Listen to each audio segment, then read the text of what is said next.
সবচেয়ে বড় চ্যালেঞ্জ আসলে ইন্ডিপেন্ডেন্ট যারা প্রার্থী তাদের আসলে দুইটা জিনিস নাই, যেটা হচ্ছে প্যানেলের প্রার্থীদের আছে, সেটা হচ্ছে ফার্স্ট ম্যান পাওয়ার, আর সেকেন্ড হচ্ছে ফাইন্যান্সিয়াল ব্যাকিং। তাদের একটা ফাইন্যান্সিয়াল ব্যাকিং অটোমেটিক্যালি তাদের প্যানেলের কাছ থেকে আছে, একটা ম্যান পাওয়ার অটোমেটিক্যালি তাদের কাছ থেকে আছে। আপনি যদি দেখেন আজকে ছাত্রদলের প্যানেল, শিবিরের প্যানেল বা অন্যান্য প্যানেলগুলো, তাদের হয়তো প্রত্যেকটা সেন্টারে 10 জন 20 জন মানুষ টেবিল নিয়ে বসে তাদের লিফলেট দিতেছে, বাইক নিয়ে প্রত্যেকটা সেন্টারে যাইতেছে। এই জিনিসগুলো করা তাদের জন্য অনেক ইজি। ফাইন্যান্সিয়াল ব্যাকিং আছে, এখনও দেখবেন যদি আপনি টেবিলে যান দেখবেন যে তাদের হাজার হাজার লিফলেট, হাজার হাজার পোস্টার এখানে পড়ে আছে প্রমোট করার জন্য, বাট ওই জিনিসগুলো আসলে আমাদের নাই। তো এই স্বল্প ক্ষমতার মধ্যে আসলে এই কম ফাইন্যান্সিয়াল নিজের মধ্যে কিছুটা ক্রাউড ফান্ডিং, কিছুটা কোনো বড় ভাইয়ের থেকে নেওয়া, কিছুটা নিজের জমানো টাকা, আর এই যে ছোট ভাই, বন্ধু, বড় ভাই 2-1 জন, এই মিলিয়ে এদের মানে এই লিমিটেড অ্যামাউন্টে যে আসলে কাজটা করার চেষ্টা করা, এটা সবচেয়ে বড় চ্যালেঞ্জ। যে আমি প্যানেল থেকে তো করছি না, সো আমি ক্রাউড ফান্ডিংটা মূলত করেছি, আমি ক্যাট কলেজে পড়াশোনা করেছি, কুমিল্লা ক্যাট কলেজে। সো আমার বড় ভাইয়া যারা আছেন এক্স ক্যাডেট অ্যাসোসিয়েশনের, আমি নিজে এক্স ক্যাডেট অ্যাসোসিয়েশনের একজন ইসি মেম্বার। সো আমার বড় ভাইরা আমাকে একটা বড় অংশের সাপোর্ট দিয়েছেন, আমার ফ্যামিলি কিছুটা সাপোর্ট দিয়েছে, বাকি আমার জমানো টাকা নিয়ে আমি কিছুটা করেছি।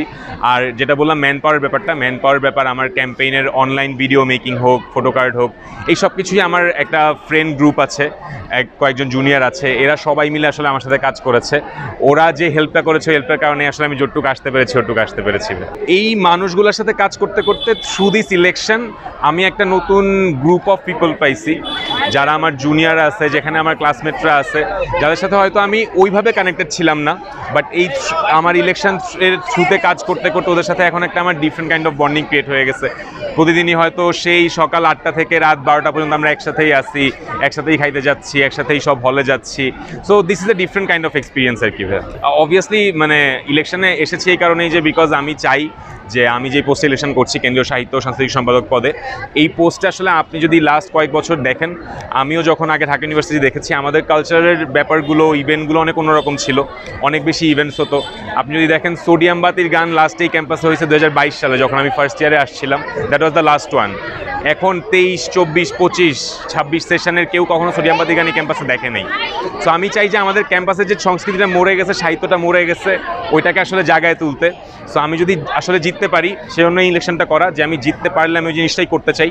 এবং জিতি হারি ওইটা আমার সমস্যা না, আমি একজন সংস্কৃতি কর্মী, আমি হারলেও ওইটার জন্য কাজ করে যাব।